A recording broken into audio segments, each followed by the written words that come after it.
North Korea's presence at the Winter Olympics has led to worries that the regime is trying to weaken the Seoul-Washington alliance. But US Vice President Mike Pence has reaffirmed that the alliance is stronger than ever. And US officials say that pressure on the regime will remain until Pyongyang takes steps towards denuclearization. Soyun reports.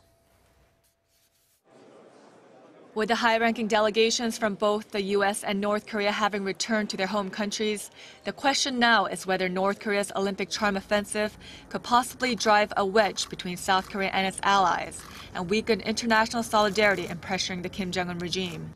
U.S. Defense Secretary James Mattis said it is too early to tell whether a diplomatic detente between South and North Korea at the Winter Games will lead to any real results, adding that the move had not driven a wedge between Seoul and Washington.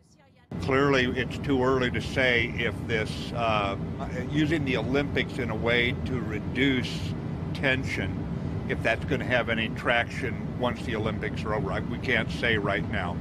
And officials in Washington reportedly told Voice of America that pressure on the regime would be reduced once North Korea moves towards a process of denuclearization.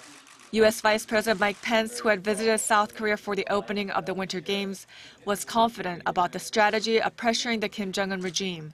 He said there is no daylight between South Korea, the U.S., and Japan on the need to continue isolating North Korea economically and diplomatically until the North abandons its nuclear and ballistic missile programs. And if the current measures aren't enough, there's also a possibility that the U.S. will enforce a strict maritime interdiction and potentially a naval blockade to fully enforce sanctions on the regime as early as this month.